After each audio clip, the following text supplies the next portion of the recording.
आप देख रहे हैं KSN 24 न्यूज, पल पल की खबर।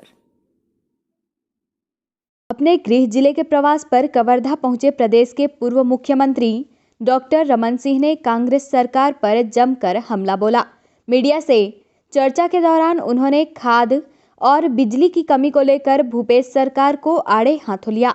उन्होंने आरोप लगाया है कि 100 में से केवल 3% खाद ही समितियों तक पहुंच रहा है, जबकि 70% खाद व्यापारियों को बेच दी जा रही है, जिससे किसान काफी परेशान है। खाद, बीज और बिजली की कमी को लेकर इन दिनों प्रदेश की कांग्रेस सरकार भाजपा के निशाने पर आ गई है।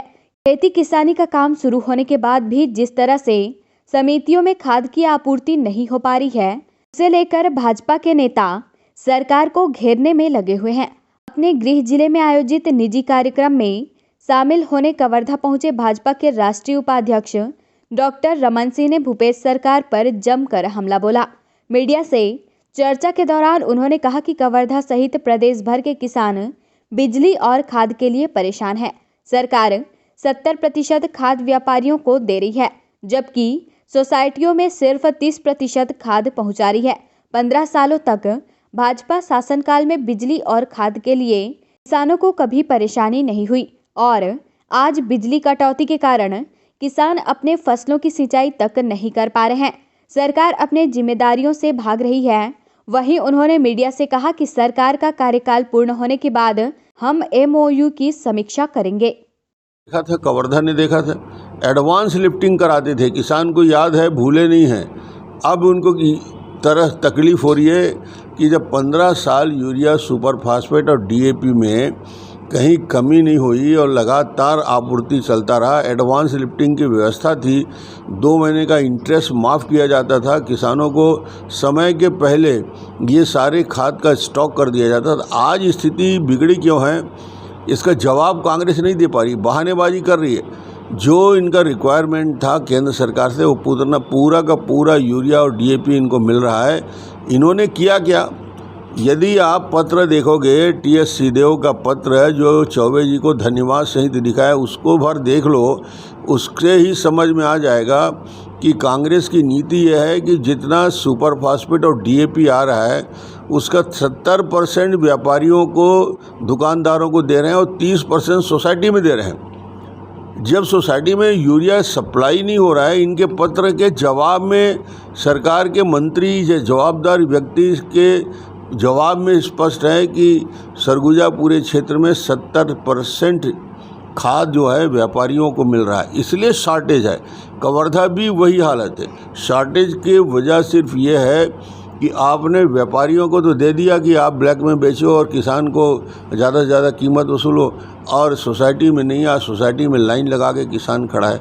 और इनको कोई भी बात हो तो दिल्ली दिखता है। अरे भाई, तुम्हारी व्यवस्था ही पूरी चौपट है, अव्यवस्था के शिकार हो गए हैं पूरा का पूरा ये खाद का सिस्टम। और ये दोषी, जब सरकार चलाना नहीं आता, नहीं चला सकते, तो इस प्रकार के दोषारोपण किसी को करने की ज़रूरत नहीं है। रबी और खरीफ का किसानों के लिए पूरे छत्तीसगढ़ के यूरिया का, सुपर फास्फेट का, DAP का कोटा फिक्स रहता है। मंथ वाइज प्लान बनता है और उस प्लान के अनुसार इनको खाद सप्लाई होती है। और उस प्लान के अनुसार जो जवाब आया है विभाग से केंद्र सरकार के, वो कहा है कि आज के तारीख में जो इनके पास यूरिया और DAP की स्टॉक है वो सरप्लस स्टॉक है, जो जिसका वितरण इनको करना है। मगर ये इन्होंने दे दिया व्यापारियों को। अब किसान हाहाकार करे, इससे कोई फ़र्क नहीं पड़ता। इस सरकार को कोई मतलब नहीं है किसानों को, युवकों को।